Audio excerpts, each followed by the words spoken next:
안녕하세요. 백부스입니다. 금일도 여러분들과 서울의 아파트 매매 가격 증감률을 통해서 부동산 흐름을 살펴보도록 하겠는데요. 자, 그에 앞서서 이슈가 되고 있는 내용 한번 살펴보고 여러분들과 특징 지역 살펴보도록 하겠습니다. I need your love so bad. Your love so bad. 네, 첫 번째 뉴스는요. 중국의 부동산 채권 매입 나선 골드만삭스. 그래서 줄도산시 정부가 개입할 것이다. 중국 공산당이 개입할 것이라고 이제 보고 있는 건데요. 제가 예전에도 이 헝다 사태를 두고 이 중국 공산당 정부가 가만히 있지는 않을 거다라고 말씀을 드렸는데, 자, 중국 부동산 채권 지금 투매가 일어나고 있는 상황이고요. 자, 그 가운데서 이제 골드만삭스가 되레 매수에 나서고 있다라고 블룸버그가 이제 보도를 했는데요. 블룸버그에 따르면 골드만삭스의 앵거스 벨 포트폴리오 매니저는 지난 5일 한 인터뷰에서 골드만삭스 자산운용이 중국 부동산 개발 업체가 발행한 고금리 달러 채권을 통해서 적당한 수준의 리스크를 더하고 있다고 말했다. 자, 이는 가격이 크게 떨어진 중국 부동산 업체에 달러 채권을 매수하고 있다라는 뜻인데요. 그러니까 투자를 하고 있다는 얘기죠. 벨 매니저는 시장이 헝다그룹 사태의 확산 위험을 과대하게 걱정하고 있다며 이로 인해 투자 기회가 생겨나고 있다고 설명을 했다. 그는 부동산은 지난 20년간 중국 경제 성장의 주요 동력이었고 부동산 기업 연쇄 도산 위험이 발생할 경우 중국 정부가 개입할 것이라고 이제 예상을 했는데요. 벨 매니저는 골드만삭스가 중국 정부 위안화 채권도 늘리고 있다고 밝혔는데요. 그는 중국 경기가 둔화되면 중앙은행인 인민은행이 기꺼이 자금을 투입한다며 중국 정부의 위안화 채권은 위험 없는 거래라고 덧붙였는데요. 헝다발 부동산 위기로 중국 정크본드, 그러니까 투기 등급 채권인데요. 지난 5일 그 수익률이 25.77%를 기록하면서 2009년 3월 이후 최고치를 이제 기록했다. 채권 수익률은 채권 가격과 반비례 관계로 수익률이 높아졌다라는 것은 회사의 가치가 그만큼 떨어졌다라는 걸 의미하는 건데요. 우리가 외부의 변수도 굉장히 중요하게 살펴보고 있는데, 일단 골드만삭스 같은 경우에는 이 부동산 중국의 문제가 터지더라도 일단 중국에서 개입할 것이고, 지금 과도하게 이 채권 투매가 일어나면서 지금 투자 메리트가 생겼다라는 거예요. 그런데 지금 우리가 뭐 골드만삭스를 믿고 또 이제 채권을 투자해야 되냐, 그건 아니라고 보여지고요. 지금 골드만삭스라는 회사가 자, 이런 포지션으로 지금 중국 시장을 바라보고 있다라는 걸 좀 여러분들한테 설명드리기 위해서 뉴스 한번 살펴봤던 거고요. 보통 이런 기사 같은 경우에는 이미 골드만삭스라든가 투자 은행들이 먼저 선침해를 한 다음에 그 보도 자료들을 많이 터트리는 경우가 좀 있거든요. 그렇기 때문에 뭐 투자를 해야 된다, 뭐 말아야 된다, 그런 차원에서 말씀드린 게 아니라는 거 좀 말씀드리도록 하겠고요. 두 번째 뉴스는 미국의 주택 가격. 미국도 가격이 많이 올랐죠.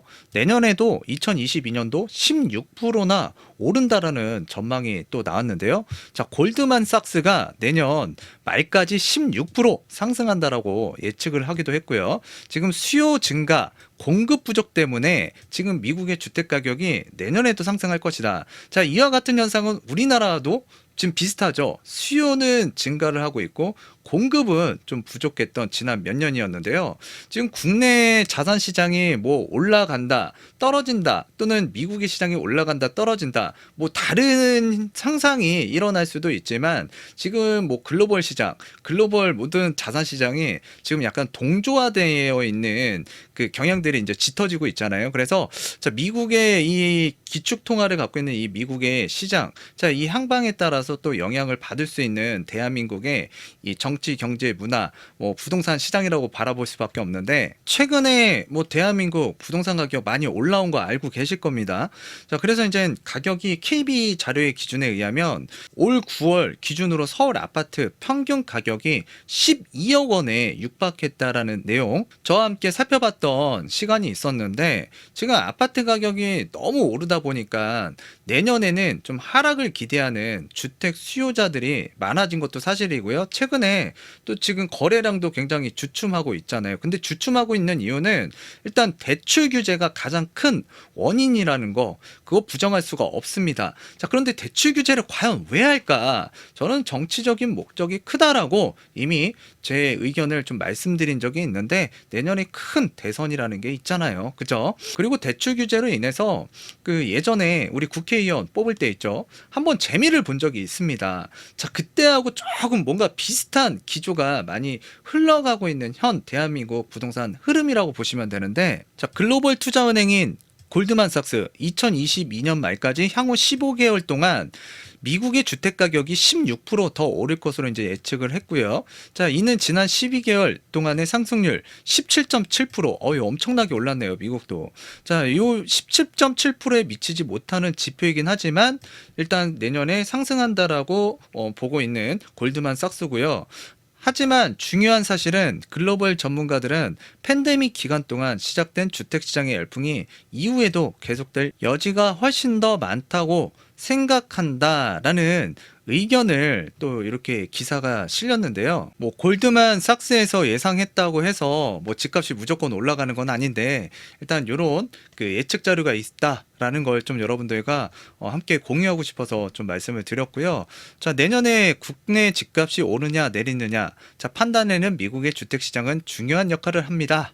자, 최근 주식 금융 자산뿐만 아니라 부동산의 자산의 경우에도 글로벌 동조화 경향은 짙어지고 있기 때문이다. 특히 전 세계 경제 흐름을 주도하는 미국의 주택 시장의 움직임은 판단의 근거로 더욱더 중요하다라고 이렇게 기사가 실렸는데, 내년에는 미국의 그 주택 가격이 상승하냐 하락하냐도 중요하지만, 내년에 우리 그 대선에서 여당이 되냐 야당이 되냐, 자, 이거 굉장히 중요한 변수로 또 이제 부동산 시장에 다가올 텐데, 다음번 시간에는 이 왼쪽 후보와 오른쪽 후보 공약에 대해서 한번 여러분들과 살펴보고자 하는데, 지금 문제는 문재인 정부의 부동산 문제라고 보시면 되는데, 지금 누가 됐든 일단 이 자산을 물려받아야 되거든요. 부동산 폭등, 전월세 시장 폭등, 자, 그리고 지금 대출 규제는 빡빡하게 지금 묶어가고 있고요. 또한 지금 금리도 또 올린다라고 하죠. 자, 금리가 지금 뭐 급격하게 올라가는 거, 이거 서민 경제에 그냥 직격탄을 때려버리는 거라고 이제 저는 생각이 드는데, 지금 집값 때문에 힘들어하는데 다시 한번 이제 금리 인상을 통해서, 그러니까 금리 인상은 해야겠지만 너무 빠르게 과도하게 하다 보면 오히려 서민들이 더 어려워진다라고 지금 생각이 들거든요. 자, 미국의 제롬 파월 미 연방준비제도 의장도 금리 인상은 아직 아니다, 인내심을 아직 가질 수가 있다라는 의견을 내비치기도 했는데요. 지금 테이퍼링과 관련해서 굉장히 또 시장에서 막 겁을 주는 소리를 많이 하고 있습니다. 분명히 우리가 경계를 하고 대비는 해야겠지만, 제롬 파월 의장 같은 경우에는 그 연설 내용을 제가 보기도 했는데, 그 내용의 골자가 그랬어요. 시장에 크나큰 충격을 주기보다는 시장의 상황을 살피면서 금리 인상을 위해서는 별도의 한층 엄격한 조건이 만족되어야 한다라고 이제 강조를 했는데요. 파월 의장은 금리 인상은 경제 상황에 달려 있다.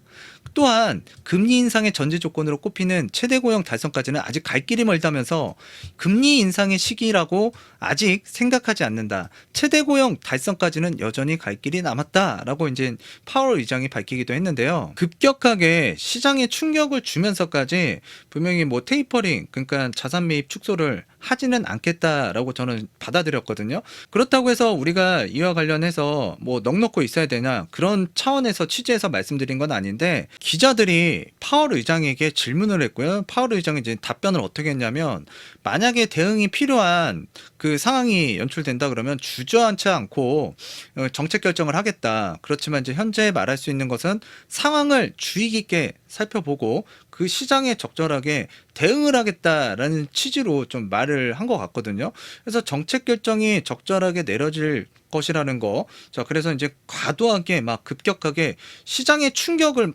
주겠다라는 식으로 이렇게 언급을 하지는 않았어요. 그렇기 때문에 너무나도 과도하게 공포스럽게 얘기하는 부분에 대해서는 여러분들이 좀 걸러서 들으실 필요도 있겠고, 그렇다고 제가 앞서서 말씀드렸지만 이걸 무시하자라는 건 아니고, 분명히 대응은 해야겠지만 좀 제대로 된 내용을 알고서 적절하게 우리가 대응을 하자는 차원에서 말씀을 드린 거예요. 자, 마지막으로 살펴볼 내용은요. 한국의 정치적 목적 대출 규제로 시장 원리가 훼손되고 있다. 자, 그래서 외국계 증권사 CLSA 그 증권사의 폴채 서울지점 리서치 센터장이 지난 8일 이상한 나라의 은행업이라는 제목의 보고서를 통해서 여당과 정부의 정책을 조목조목 비판을 했는데요. 정부에서 이제 추진하는 대출 규제의 목적은 대선 직전까지 부동산 가격 급등을 막는 것이다. 정치적 목적으로 도입된 대출 규제가 시장 원리를 훼손하고 있다. 그러니까 이게 거래를 줄이고 또 이제 가격이 올라가는 것도 이걸 원하지 않는다라고 제가 일전에도 말씀을 드렸죠. 자, 그런 내용의 그 보고서가 이제 외국계 증권사에 이 보고서로 이제 실린 건데요. 최 센터장은 여당은 부동산 정책 쏟아내면서 집가 급등을 불러왔다며 정책을 되돌리면 정책 실패를 인정하는 꼴이 되는 만큼 부동산 시장으로 향하는 돈줄을 재면서 가격 급등을 막으려고 한다라고 평가를 했고요. 그러면서 비슷한 맥락에서 한국은행은 11월 기준금리 인상에 나설 것이라고 이제 전망을 했는데 내년 대선 때문에 거래를 줄이기 위해서 대출 규제가 들어갔고 지금 금리 인상도 어떻게 보면 그 연장선상에 있다라는 그 보고 내용이라고 보시면 될 것 같은데 자꾸 억누를수록 이게 언젠가는 이게 또 분출구가 터질 수가 있거든요. 그때는 진짜 감당하지 못하는 일이 또 발생이 될 수가 있습니다. 그리고 미국에서 테이퍼링 뭐 급격하게 과도하게 할 것 같다라는 식으로 얘기하시는 분들이 정말 많아졌는데요, 요즘에. 자, 그 연설 내용 한번 보셨는지 모르겠습니다. 자, 파월 의장이 어떠한 그 답변을 했고 어떤 생각을 갖고 있는지 한번 우리가 그 발표 내용을 좀 살펴볼 필요가 있어요. 그래서 앞서서 잠시나마 짤막하게나마 그 기사를 통해서 그 파월 의장의 의견에 대해서 좀 말씀을 드렸던 거고요. 지금 현재 이 대출 규제가 이제 생기면서 이미 6억 원 이하의 시장은 급격하게 움직이기 시작했고요.